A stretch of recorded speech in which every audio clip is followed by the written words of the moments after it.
There's a man by the name of Captain William Swenson who recently was awarded the Congressional Medal of Honor for his actions on September 8th, 2009.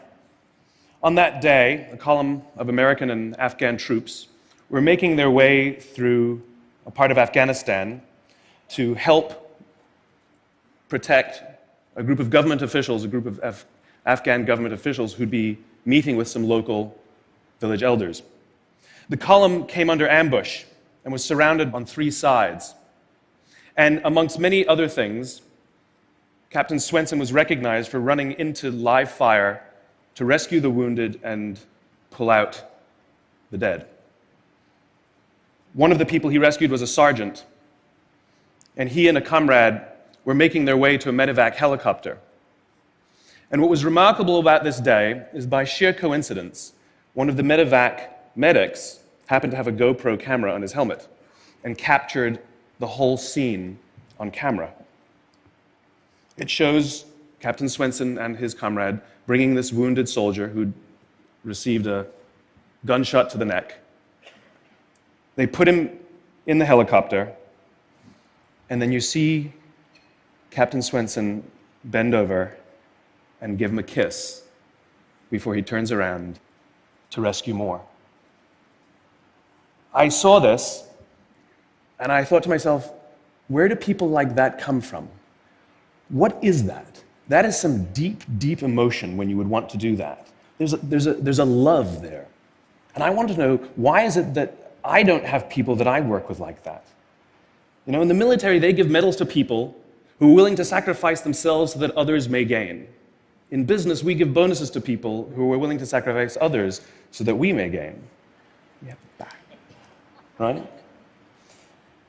So I asked myself, where do people like this come from? And my initial conclusion was that they're just better people. That's why they're attracted to the military. These better people are attracted to this concept of service. But that's completely wrong. What I learned is that it's the environment. And if you get the environment right, every single one of us has the capacity to do these remarkable things, and more importantly, others have that capacity too. I've had the great honor of getting to meet some of these who we would call heroes, who've put themselves and put their lives at risk to save others. And I asked them, why would you do it? Why did you do it? And they all say the same thing, because they would have done it for me. It's this deep sense of trust and cooperation. So trust and cooperation are really important here. The problem with concepts of trust and cooperation is that they are feelings, they're not instructions. I can't simply say to you, trust me, and you will. I can't simply instruct two people to cooperate, and they will. It's not how it works. It's a feeling. So where does that feeling come from?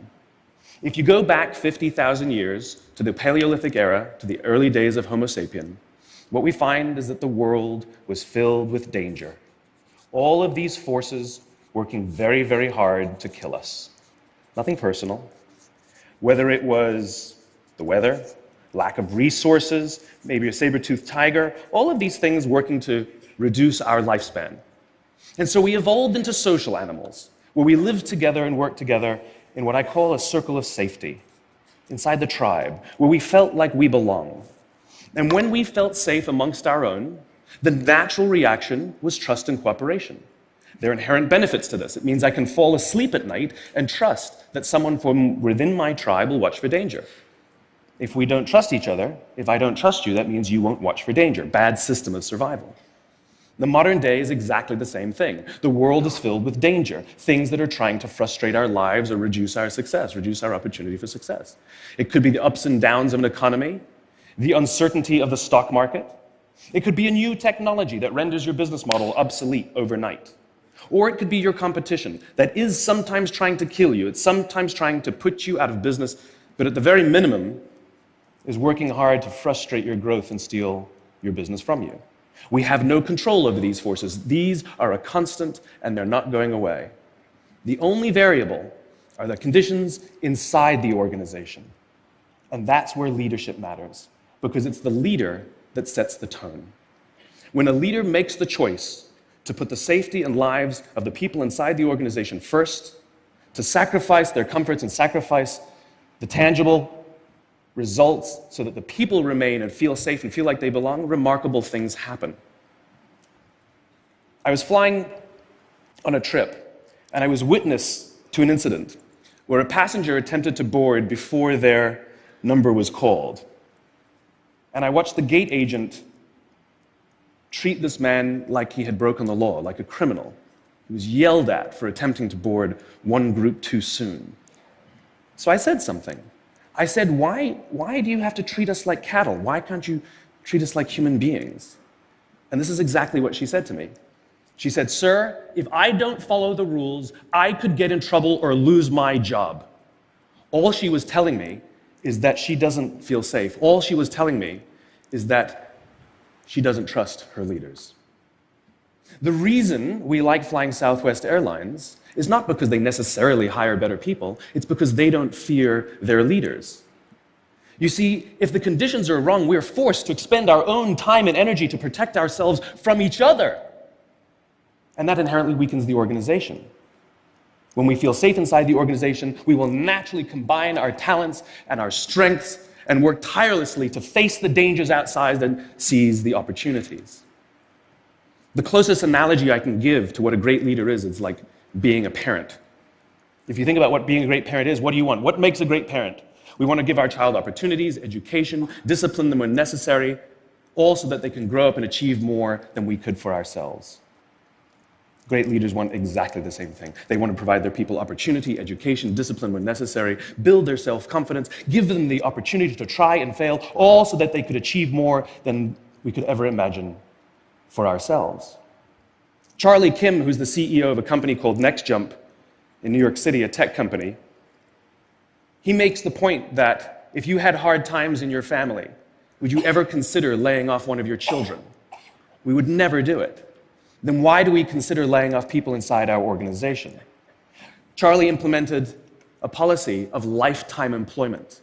If you get a job at NextJump, you cannot get fired for performance issues.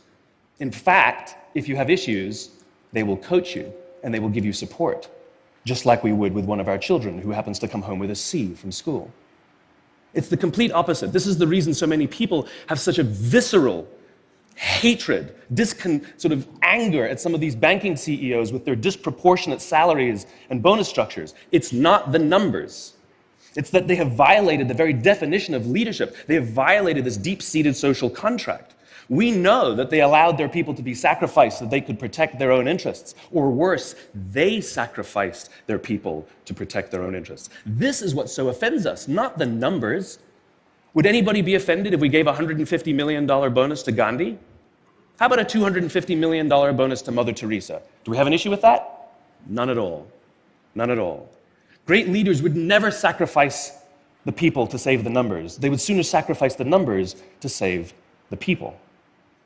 Bob Chapman, who runs a large manufacturing company in the Midwest called Barry Waymiller, in 2008, he was hit very hard by the recession, and they lost 30% of their orders overnight. Now, in a large manufacturing company, this is a big deal, and they could no longer afford their labor pool. They needed to save $10 million. So, like so many companies today, the board got together and discussed layoffs. And Bob refused. You see, Bob doesn't believe in head counts. Bob believes in heart counts. And it's much more difficult to simply reduce the heart count. And so they came up with a furlough program. Every employee from secretary to CEO was required to take 4 weeks of unpaid vacation. They could take it any time they wanted, and they did not have to take it consecutively. But it was how Bob announced the program that mattered so much. He said, "It's better that we should all suffer a little than any of us should have to suffer a lot." And morale went up. They saved $20 million. And most importantly, as would be expected, when the people feel safe and protected by the leadership in the organization, the natural reaction is to trust and cooperate. And quite spontaneously, nobody expected, people started trading with each other. Those who could afford it more would trade with those who could afford it less. People would take 5 weeks so that somebody else only had to take 3. Leadership is a choice. It is not a rank. I know many people at the senior-most levels of organizations who are absolutely not leaders. They are authorities, and we do what they say because they have authority over us, but we would not follow them. And I know many people who are at the bottoms of organizations who have no authority, and they are absolutely leaders. And this is because they have chosen to look after the person to the left of them, and they have chosen to look after the person to the right of them. This is what a leader is. I heard a story of some Marines who were out in theater, and as is the Marine custom, the officer ate last, and he let his men eat first. And when they were done, there was no food left for him. And when they went back out in the field, his men brought him some of their food so that he may eat. Because that's what happens. We call them leaders because they go first. We call them leaders because they take the risk before anybody else does. We call them leaders because they will choose to sacrifice so that their people may be safe and protected, and so their people may gain. And when we do, the natural response is that our people will sacrifice for us. They will give us their blood and sweat and tears to see that their leader's vision comes to life. And when we ask them, why would you do that? Why would you give your blood and sweat and tears for that person? They all say the same thing.